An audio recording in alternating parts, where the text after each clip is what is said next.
Hey guys, welcome back to Real Housewives Recaps. I am so glad you're here. You guys, this book is out.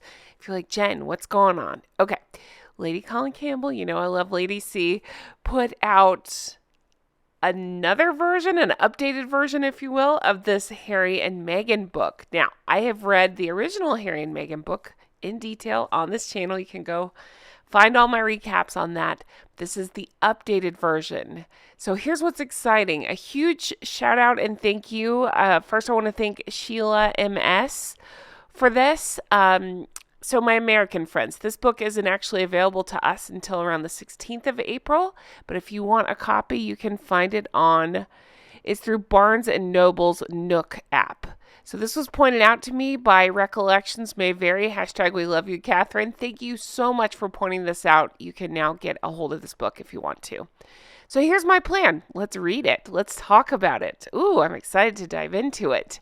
So I'm just going to go a few chapters at a time. We're going to discuss what's new in it. It's been a little bit since I read the original book, so it's so fun to go back over this and pick out the new stuff and to discuss it with you all. So let's do that. And again, I'm Jen. Thanks so much for being here.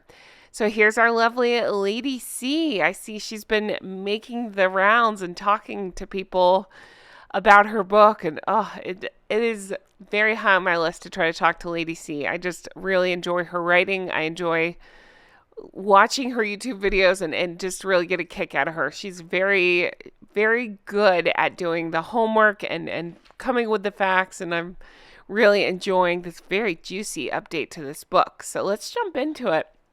So starting with the prologue, and if you're going to read along with me, in this video, I'm going to try to hit the prologue and the first two chapters of the book.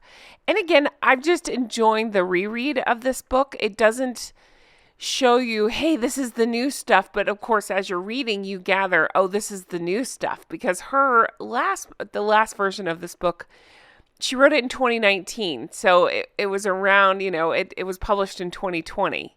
And so it was around the time, of course, of Megxit. So she has more thoughts on a lot of this stuff, and it's fun to go back and read. So I'm just going to pick out the new stuff and talk about that. And again, if you want to see my coverage of the original book, I have that as well, so check that out.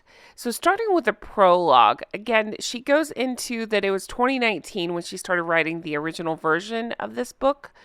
And at the time she goes into, she thought she was going to be enlightening the public in this fascinating scenario that was going on behind the scenes. Of course, talking about with Harry and Meghan. And she thought it would be like a warning shot to Harry and Meghan and hoped that it would make them think again before continuing down this pathway that they were on. Again, this was around the time of 2019, 2020. And I'm laughing thinking about how much further they've come and sank since then, right? And side note, something I meant to mention that I wanted to put in this is I really think, I just have this feeling that this is shaking them some, this updated book. And the reason I think that is because I'm getting more and more, what are we calling them now? The sewer squad leaving horrible posts specifically about Lady C.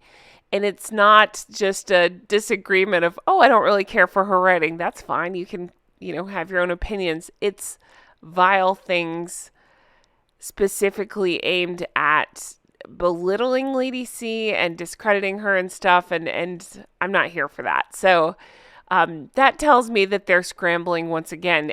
One of 10,000 things they must be scrambling about is this book. And that makes me like it even more and want to discuss it even more with you. So again, diving back in, she was hoping that it would be a warning shot. Her original purpose of this book was to tell them, hey, straighten up, basically. But again, how far they've fallen since then. So then it goes into, she's pointing out in this prologue that what has happened between 2019 and 2024, the time that this update is published, has been, as to quote her, if you're reading along with me, let's see here, I'm on page 7 of 482. So it says, Meghan and Harry, but even so, what has happened between 2019 and 2024 has been so gross and so grotesque that even I have been taken aback. And then it goes on to say that the conduct has led her to conclude that we're dealing with a deeply disturbing couple whose self-indulgence is matched only by their self-centeredness and self-regard. This is why I love Lady C so much, because I think a lot of us are feeling this exact same way. And even in real time, as I'm recording this, and we're coming off the heels of that horrific children's hospital visit where, again, it was the epitome of self-centeredness and self-regard, if you ask me. I'm glad to be reading this, and I'm glad that somebody besides us, is calling this out, and I think it's wonderful. My favorite line so far in the book comes in this section where she explains that, she was raised by a narcissist. This is something she's been open about before. She wrote about her mother, and she said it would have taken her aback had she not written her book, Daughter of Narcissus. And it's the maliciousness, the deviousness, and blatant two-facedness that Harry and Meghan have shown as they set about garnering as many laurels and making as much money for themselves as they possibly could, always is at the expense of others to whom they owed duties of care and loyalty. They thought they were making mockeries of people and of institutions, which would result in them becoming more and more popular and richer than ever. Instead of which, they have become in the last year such figures of ridicule, even in Hollywood, which was always Meghan's target, that they were roasted by comedian Joe Coy at the 2024 Golden Globes as being lazy money grubbers who fail to give value for money to their paymasters and try to cage money off his relations. This followed the animated mockery that they were subjected to earlier that year by South Park and Family Guy, as well as other signs of rot, such as Kitson, the popular Los Angeles department store, displaying them in their holiday hypocrisy window. Woo! See, again, love Lady C. All that together is just like, it will make your head spin. But again, I think it's so brought on by themselves, and she sums it up so perfectly. I mean, it's the deviousness and blatant two-facedness that keeps me completely riveted and calling out their BS. She goes on to explain that the real story has to do with how and why it's all gone wrong for them. It's their unwitting contribution to society, that they could have been examples of glorious possibilities that exist when one lives up to the opportunities which one achieves as well as is given in life. Instead, Harry and Meghan have shown us how lack of appreciation and other human failings will squander any opportunity if you're inclined. Okay, so we go into chapter 1 and chapter 2. That's what I'm going to be discussing now. Most of chapter 1 remained the same. It's chapter 2 where things get more juicy, shall we say. I've avoided reading spoilers because I wanted to read this and really react to it. But I do believe I saw rumblings of people talking about this. So let's talk about this. And if you're trying to read it along with me, let's see here. I'm on page 28, it looks like. All right. So she goes into Meghan and her growing up, right, and the history there. Well, it's interesting that Meghan, of course, as we know, lived with her father. Where was Doria? We know where Doria was. So Lady C always takes exceptional care when speaking about this, as you have to. So I'm going to say this is according to Lady C. And take this how you will, but I'm just going to talk about this one part here, that indeed her mother was absent to the extent that the first time that the teacher with whom Meghan was closely involved, her drama teacher, met Doria was at Meghan's graduation. This protracted absence led to lurid speculation about where Doria was and why. Here we go.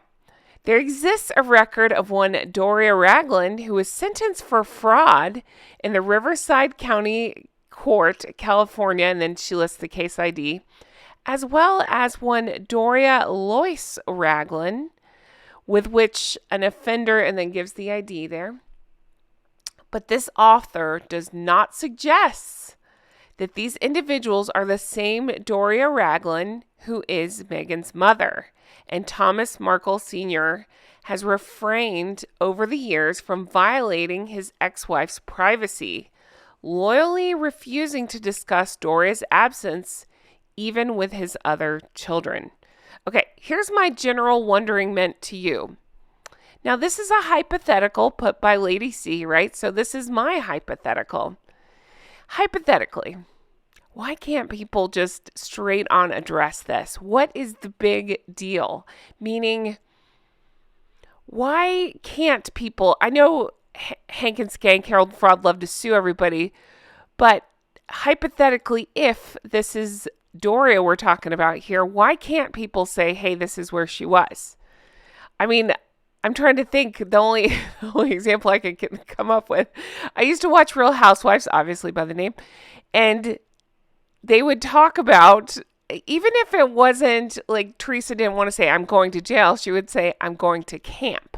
But people still knew where she was. Why can't people discuss where Doria was? Why the big secrecy? I don't know.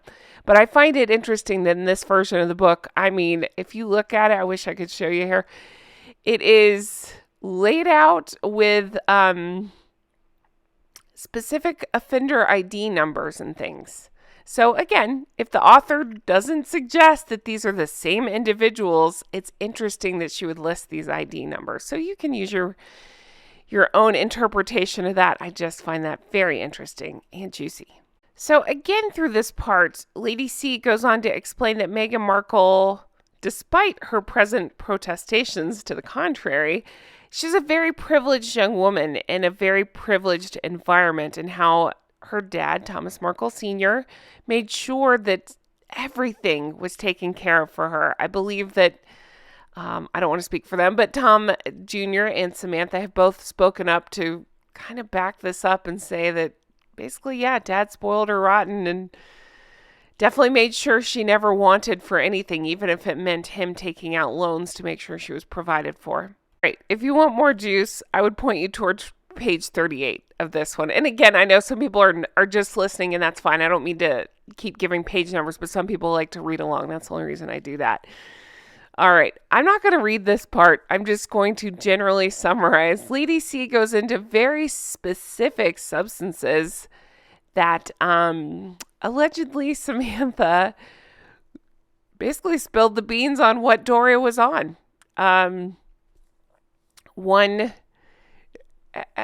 YouTube doesn't like us discussing specific substances. That's why I'm dancing around this. One is something that might grow, and one is something that's a white powdery substance, right? You can decide what that is. But what's interesting here, though, is that they go on to speculate, could Doria's love of substances, could they have affected Meghan in the womb? Perhaps. And that Samantha remembers Doria partaking during her pregnancy and dismissing all concerns. I think I read this part with my mouth open like, damn. And again, I read this book a couple years ago and I absolutely loved it, and I recapped it and all that. So while I feel like, yeah, some of the stuff was touched on, I feel like she's going harder into this stuff, and I'm here for it and find it interesting. And here's the other interesting side to this to think about is, here Lady C is laying all this out and her opinions on everything. So if Meghan decides to contest this, right, and sue, well, she's going to have to go through discovery, right, and prove that this is not the case. So either way, it's interesting, and I'm Team Lady C. We'll just leave it at that. Let's keep going. So the chapter continues on with Meghan's history and growing up and again working her way, I don't know, through school and theater and all that stuff. But here's an interesting additional part. Okay, so Lady C goes on to say, although her Oscar dream has so far failed to materialize as a reality, since her advent into and then departure from the royal family, Meghan's PR have engineered a whole series of awards for her to receive as substitutes for the elusive Oscar. Oh, God, I love this. Exactly.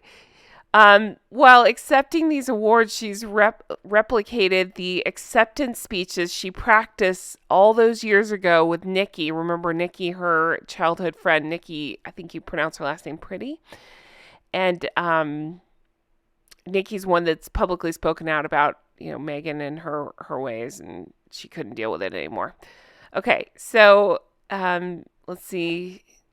So again, Meghan with the acceptance speeches, she gives full rein to the gracious humility, which doesn't quite conceal a monumental ego that outstrips all but the most rank Hollywood egotists. Lady C goes on to talk about that notorious, the Ripple of Hope Award by Robert F. Kennedy, you know the one.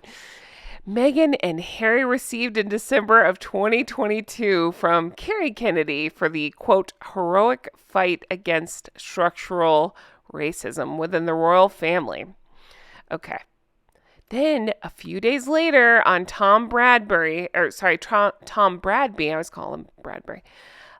He went on to deny this, right? And said, it wasn't him, it was the media. Oh, God. They created an anomaly, which neither he nor Meghan nor Kerry Kennedy seemed bothered by. Again, it's the hypocrisy and the unending lies and changing of the stories over and over that keeps me completely riveted. Leading dispassionate observers to note that the only remaining rationale for having received the award was undeserved publicity for both giver and the recipients. This was closely followed by another farce, the Miss Magazine's Women of Vision Award, which Meghan received from Gloria Steinem in May 2023. And you can hear the glee in my voice when I talk about this because this was the near catastrophic car chase. Who could forget that? It is funny. Buys herself an award, allegedly, right? And then overshadows that with this ridiculous near catastrophic car chase BS. All right, so Lady C continues on that something of a contradiction. For all Meghan's accomplishments, limited as they may have somehow been achieved using the rungs of men's ladders. The fact that this event ended with Meghan, overshadowing it with her fanciful claims that she and Harry had been chased for 2 hours in a catastrophic near-death experience by paparazzi. I mean, you cannot make that stuff up. Through the streets surrounding Times Square at the impossible speed of 80 miles an hour.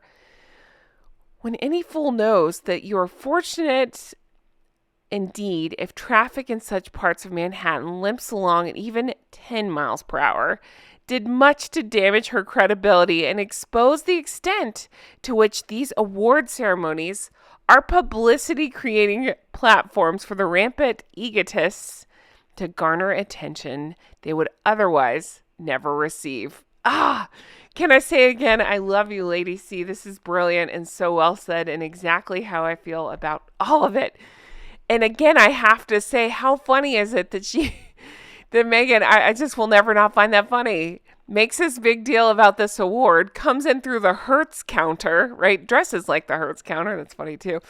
Clings on to the idiot puppet that she's married to by gazing at him as if she were part of the Duggar family. And, and then goes on to give faux speeches about her faux feminist stuff, and then ends up in a near catastrophic car chase while clinging on the titles that you can only receive by marriage. You cannot make this stuff up, and I will never not find it funny. Okay, so then the chapter continues on and again goes through the history and her schooling and all that. Again, we got most of that the first go around, but the additional part added on here is Lady C goes into that Meghan has always had this propensity to embellish, to create dramatic situations out of the most mundane events, and even to make up incidences. We've seen that quite a bit, which highlight a point she wishes to make, but which never actually happened. So the quote that Lady C gives is, "The way to tell is how neatly they fit in the story. Meghan's inventions are too tailor-made to be reliable. People don't act the way she does. Once you know her, you can tell which stories are Meghan and which really happened." And I'd like to say, we know her now, and you can totally tell. I would assume 99.9% is made up and the other part is embellished, right? That's my opinion, but that's kind of the vibe I get. And I think she's taught the idiot husband to do the same. If you want proof, look at him anytime he's in court. And the judge asks him, "What proof do you have, Harry?" And he's like, "It's just a feeling I have." And then he, I don't know, gets these stories made up in his head and goes with that. I just, again, it's too funny. Too funny to watch the two of them. Then we get into Harry's childhood and upbringing, and again, not much has changed there in terms of last book to this book, but the part that she has added on goes into Harry's substances. So she goes into the book Spare and how much they played a role in that book, and how his confessions of extensive substance taking in that book, how interesting that was. I'm still stuck on that as well. And I've said before, my opinion is Meghan allowed that in there so that way it can be used at a later date, I believe, when she leaves him. But Lady C goes into how he goes on to praise the benefits he derives from the substances, right? And how he really goes into it to push the sales of his books, but then how he's now had to backtrack as a result of this visa situation. So now she goes into the Heritage Foundation and how basically what's going on. That his memoir, his revelations about his substance use, and he's put it all out there. And let's see if that matches exactly what he's put on his immigration application. Because if it doesn't, well, then that's perjury, and that's a criminal offense. Everyone should be held to account before the law here.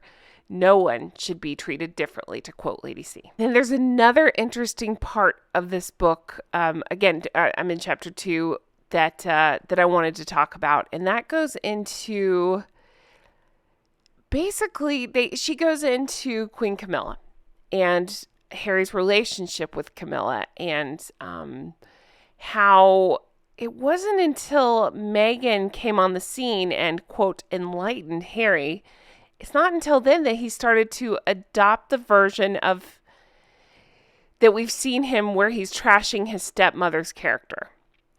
And that he basically, all right, Lady C is alleging he did this to retail the maximum financial advantage. And in Spare, he applied a sensational number of epithets to describe her as being calculated, manipulative, a planter of stories who was determined to become queen while undermining his and his brother William's interests. In other words, she's now an archetypal wicked stepmother, the complete antithesis of the woman he had described at an earlier time of her marriage to his father. This is something that I had talked about at the time that I found interesting, and I'm glad that she's pointing it out too. You know, I don't know Harry. I don't know how he feels, but it is interesting how, I guess, vocally he has changed his story in regard to Queen Camilla. And it feels a good time to remind everyone these are the same people that freely call their family members of the family, things like that, wicked stepmother, and go into how horrible they are and stuff. But the first time anybody speaks out about them, that's when they want to shut down free speech or play the ist cards that they love to play. It's absolutely ridiculous, and their followers are taking pages right out of their book and doing the same thing. We're seeing it in real time right now. All right, so that covers the prologue, chapter 1 and chapter 2, so I'm going to leave this here, and I cannot wait to keep going with this book. I'm enjoying the heck out of this. I can't say enough good things about it. Enjoying Lady C very much. Jay got this book for me. He loaded it onto my tablet. He said it was expensive. I don't know how expensive it was getting it this way. I'm just forewarning you, it probably is more expensive because I was able to get it early. But if you're here in America and you're looking for it, I do believe it was around the 16th of April that it should be available for you if you're trying to get a hold of it. But if you're looking for an early copy, again, I was able to get this through, Barnes & Noble, the Nook. Jay did it for me. He just made it appear on my tablet. I'm like, yay. So again, a huge thank you to Recollections May Vary, # we love you, Catherine, for telling me how to find this book. I appreciate that very much. And I'm excited to continue on reading this with you all and discussing it with you. Let me know your thoughts on all of this. Are you reading it as well? Are you going to be reading it? Let me know in the comments below. Thank you, as always, for your love and your support. And you're always so kind to me when I go through these book reviews. And I want you to know how much it means to me. So, I'm excited to dive into this book and continue on with it. And I hope you are along with me for this journey. Thank you guys for being here. Thank you for being so lovely. I can't wait to bring you more stuff like this. I hope you all have the best day. If you want to further support, there's several ways to do it. Of course, we have the merchandise. Check that out. We have the Recollections May Vary. I think that fits very well here, as well as, of course, my Drunk Goose Club, honk honk everyone, and Not Bloody Likely. Again, I think that fits here as well. And we have Patreon, patreon.com/Real Housewives Recaps. That's where you can become an executive producer like the lovely geese and gators you see before you here. And you get my bonus episodes, my deep dives. I've been going through the Dan Wooten video where he is talking about Harry and Meghan's followers, the trolls, and what they're up to and their tactics and stuff. So definitely check that out if you're interested. Thank you guys so much for being here and for supporting. You know, it means the whole wide world to me, and I can't wait to bring you more stuff like this. Take care. Bye-bye.